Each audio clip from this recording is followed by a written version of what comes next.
Welcome to the Maria Liberati show, where food meets art, travel, and life. So what does food mean to you? My special guest this week, we're going to travel to the Cook Islands in the South Pacific with my special guest, Randy Slapnicka, who is the author of it's fictional, it's a thriller, but it's also based on some nonfiction, very interesting facts he's going to tell us. And the book is called Leave the Bottom, Cook Islands. And I will also be reading an excerpt from my latest book, The Basic Art of Italian Cooking, Diaries, Seasons, and we'll be giving a recipe for orzo pasta and shrimp, a great dish that you can do. You know, the holidays are coming up, so it's a delicious dish that you can do to impress family and friends around the holidays.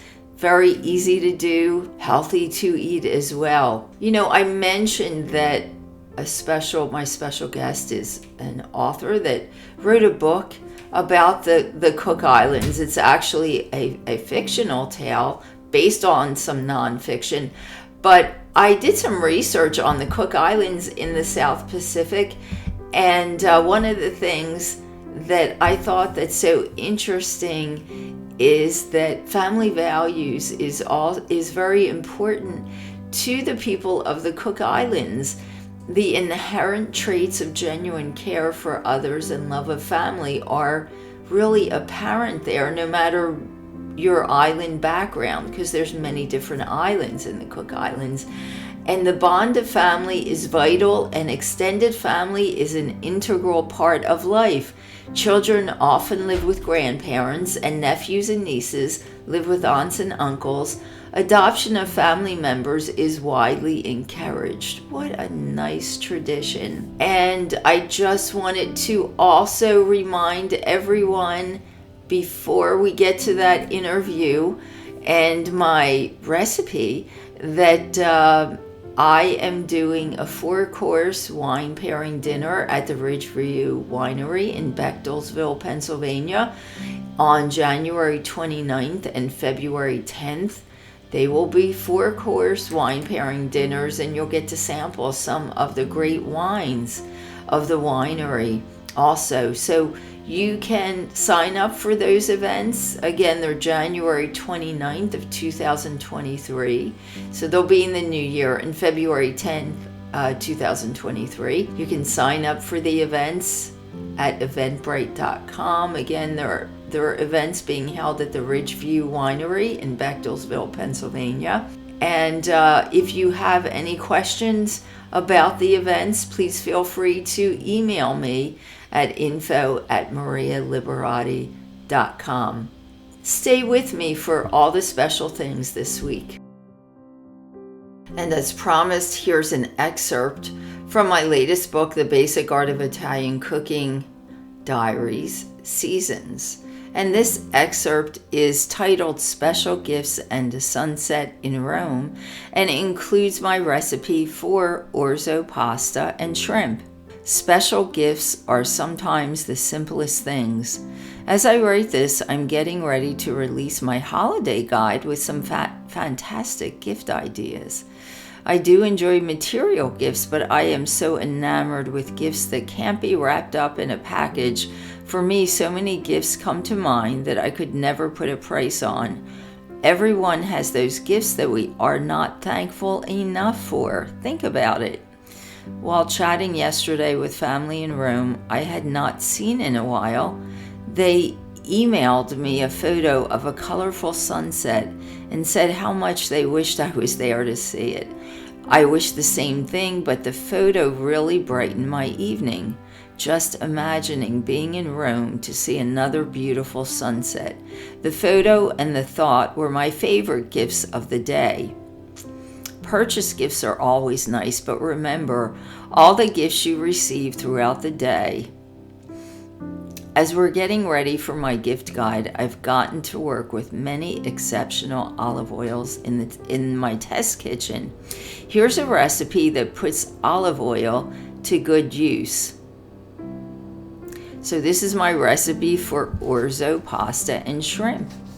1/2 pound of Orzo pasta, a 1/2 pound of fresh broccoli that has been cleaned, cut into florets and steamed, a 1/2 pound of fresh shrimp that have been cleaned, a pouch of saffron, and 2 scallions. You can also use 2 leeks instead of scallions. 3 tablespoons of extra virgin olive oil cold pressed, vegetable broth, a 1/2 cup of dry white wine or sparkling white wine such as Franciacorta or a sparkling white like Prosecco, fresh parsley. Place 2 tablespoons of olive oil in the sauté pan. Chop the scallions finely. Heat the oil and place in the scallions. Sauté until they begin to turn golden. Add in half of the steamed broccoli, the uncooked orzo pasta to toast. Stir with a wooden spoon. Pour in the white wine and let the liquid evaporate. Then add in 1 cup of vegetable broth and stir with a wooden spoon. So you're going to do this dish as if you're cooking risotto, but you're using orzo pasta instead. Add in a 1/2 cup of vegetable broth when the liquid evaporates and repeat until the orzo is al dente, following cooking directions on the package for the orzo.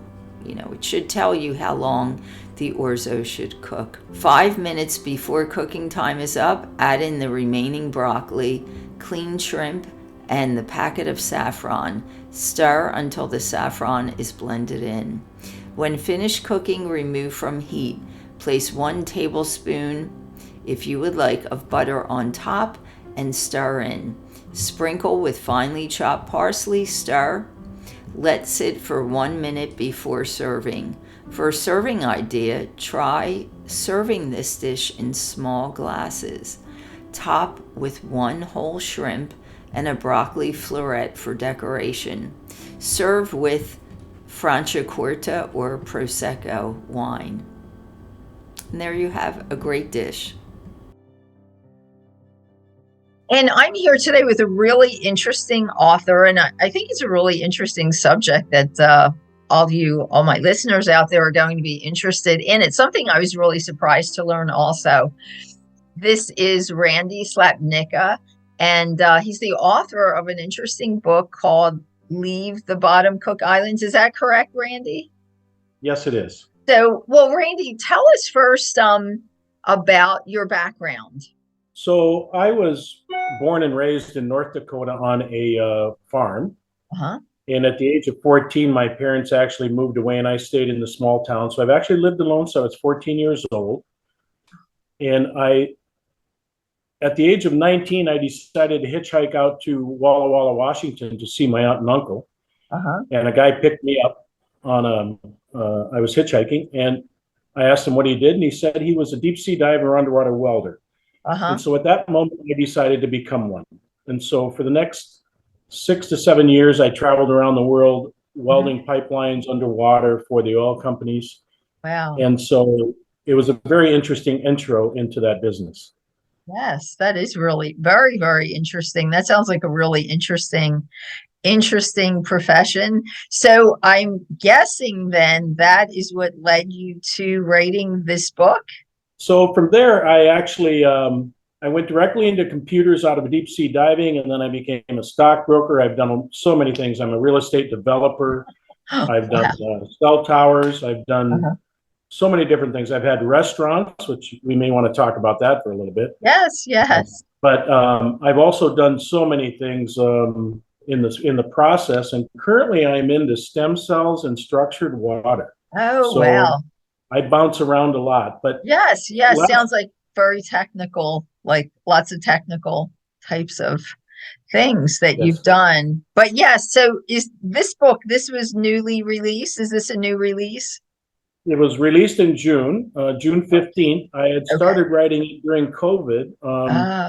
Actually, the 15th of June prior year to that, and it took me 1 year to get it written and published. Wow. Exactly. Uh-huh. And so it has been out now since June, and I'm having great success with a lot of good reviews and so on. Wow. So, tell everyone the premise of Leave the Bottom Cook Islands, I guess, before we get more into detail. So the premise of it is to help educate people around the world that what is going on in the Pacific Ocean. Uh-huh. About 5 years ago, I was in the Maldives sailing, and Uh-huh.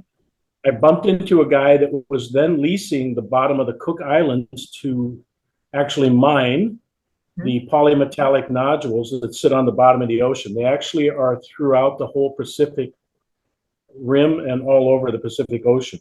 Uh-huh. So he was sitting there and talking on the phone, screaming at this guy to get the Chinese to put up the $20 million so that they could buy the leases, which then began to turn my mind Uh-huh. into this book. And so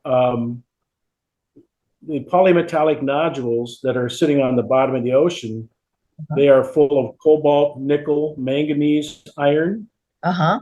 and they actually are a lot of the parts that they need for batteries for the electric vehicle business.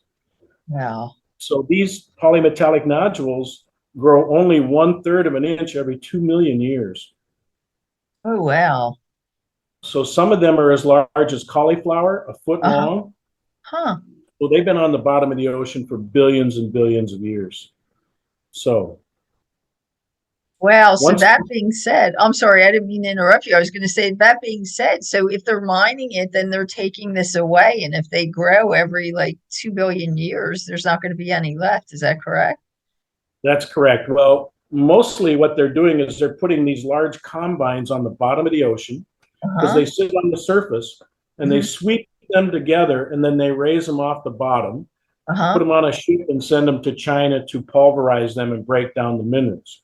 Oh, wow. So it is, as you well know, cobalt is a basically called a blood mineral out of the Congo. Right. So this is a lot easier for them to go after instead of going after the Congo cobalt Oh, I because see. and there's and in the book I actually touch on the fact that a lot of these elders in these small islands are sitting on trillions of dollars worth of assets on the bottom of the ocean. Oh, wow. Oh, So they wow. also have to make a lot of decisions on how they are going to support their economy, the education of their people, because they really have no resources. In the United States, the Indian tribes have casinos and oil wells and so on. In Uh-huh. these small communities in the Pacific, they have these nodules. And that is really quite a philosophical debate inside the book of how these Well, long-term islands are going to take care of themselves.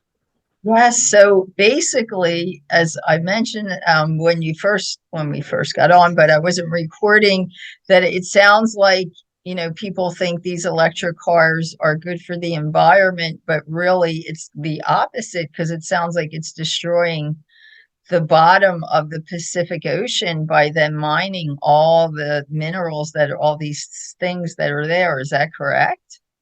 Well, that's certainly a start. That's certainly a very environmental argument that a lot of people make, Right. that opening up the mining to the bottom of the Pacific Ocean is only going to exacerbate destroying the bottom of the ocean and not allow, you know, these countries to really make any good decisions. I mean, is it tourism or is it polymetallic nodules that they can make the most money on? A lot of Oh, decisions to be made. yeah, definitely, definitely. So I guess and your whole book then talks about the mining of these minerals, what's going on, or these items and what's going on, and I guess how the Pacific Ocean is So, being destroyed by yeah. this.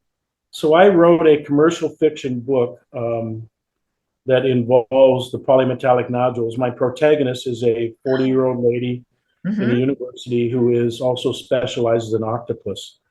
And so she is, because the mining company is having a lot of problems with octopus because they just don't like this stuff around. I And see. so she has been paid to come out and help them decide what to do with the octopus. And of course, about midway through the process, she's become she's become the protagonist, of course, to try to stop them instead of allowing them to destroy the bottom of the ocean and also kill all the octopus that they run into. So this is it's a fiction book, but it uses that fact that, so I Yeah. don't want people to think that it's a, a science book or whatever. It's actually a story, but it uses the fact of this going on as kind of part of one of the main storylines, right? Yes, absolutely. And not only that, but about 60% of the book is true. Actually, uh, I've written a character into the book that is myself, and I used to run jobs all over the world. Uh-huh. And a lot of times I had Chino ex-prison deep sea divers as my people that I ran. Uh-huh. So they are in the book also, where they're doing saturation. Right. And these are murderous, rapists, those kinds of things that she's going to come up against, of course. And it's actually pretty thrilling, the whole It book. sounds like a thriller if all of that is involved. So it sounds really pretty interesting. And I mean, it's neat that you were able to take something that's true and kind of add some fiction around it. But it's neat that 60% of it's true. But, sometimes truth is stranger than fiction or more entertaining than fiction. So, there you go. You kind of balance both of those. But that sounds like a really intriguing book. Who knows? Maybe somebody will take it and make it into a movie. It sounds like it would definitely make an interesting film. It is a very interesting story. So my main villain, of course, is actually somebody that already exists in China. I'm not going to say his name, but his name is Jack Paw, and he is the person driving this and putting all the money up to actually mine the bottom of the ocean. I see. People don't have to think very far to see who I modeled him after. So, okay. So you kind of modeled this main person after the person that's doing that. Oh, wow. Yeah, I mean, it's fiction, but quite frankly, there's nothing better than real life to model people. No. As I said, sometimes truth is more entertaining than fiction, just the way it goes. So, Brandy, tell us, so where can people find, now, do you have your own website if people want to find out more about you? Yes, I have leavethebottom.com is our website. And also a few things I need to tell you is that she was separated from her brother as a child, and she has been longing to find him for so long. And it's actually a very, very good story about her finding her brother. So, as part of this story, Leave the Bottom Forgotten. Okay, so that's all incorporated into this. There's actually 5 subplots going on during the book, so it's very intertwined. And so, but it's also very educational for the people that don't understand deep sea diving, because they actually live at the bottom of the ocean and breathe heliox, where they're kept at that same depth. And this goes on all the time. You just don't know anything about it. They're actually transferred to the bottom of the ocean through what is called like a space capsule, what is called a bell. And I've done that. So I understood all that and how to write it to make it simple for people like yourselves.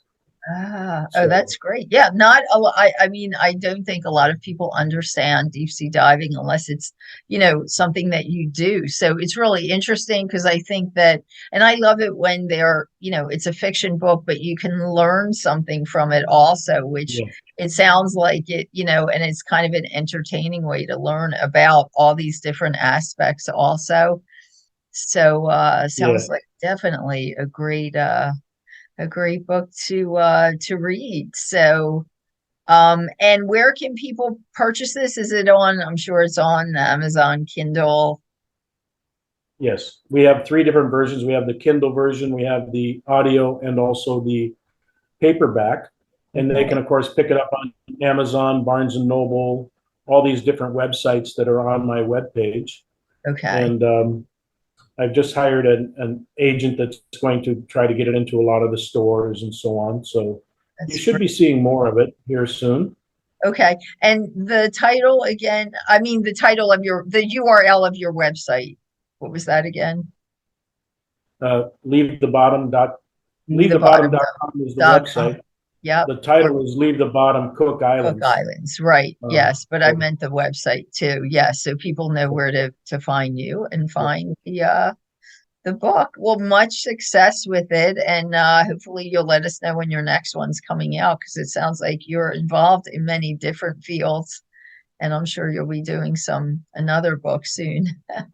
I'm working on a few things now, some good ones, yes. So Great, that's great. it's always a challenge. Yes, it is, but that you were able to do it in a year. That's really remarkable, because generally books a lot of times take a lot longer to put together Yeah. and then release. So that was great that you were able to do that within a year. So Yep, I actually wrote it in 4 months, and then I started to, of course, get the editing done and right. all the stuff done to it. So yes, I'd like to thank you for having me on. Oh, well, thank you. Thank you for being here, taking the time out. I think it sounds like a really interesting book, and hopefully my listeners will get on your website and get the book. Well, thank you so much for being here, and hopefully we'll see you in the near future. Thank you so much, Maria. Thanks, Randy. Thanks for listening to the Maria Liberati Show. And remember, the holidays are coming and we're all thinking about gifts that are packaged.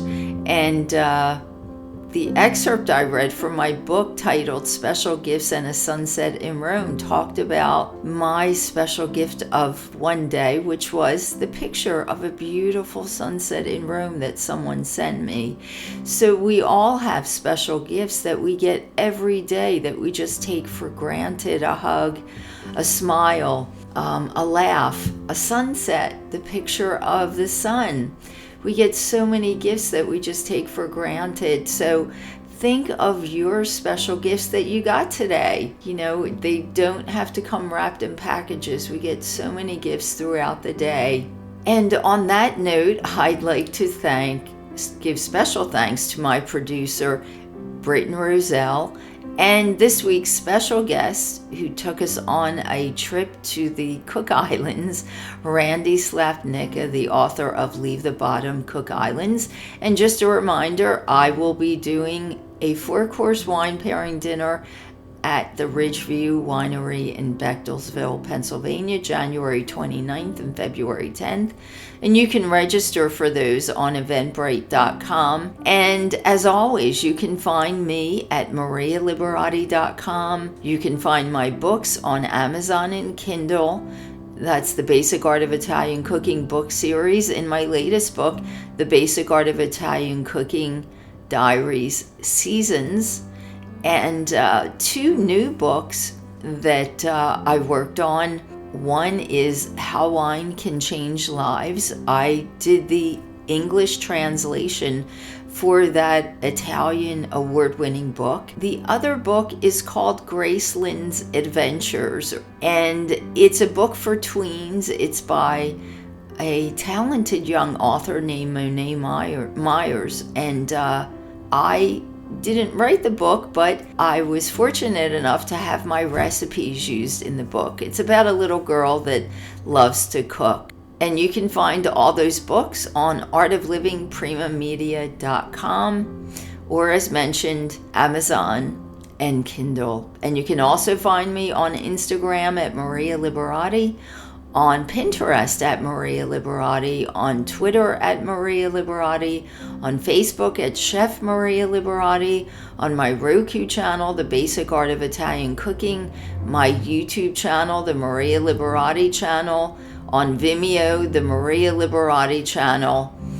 And until next time, peace, love, and pasta.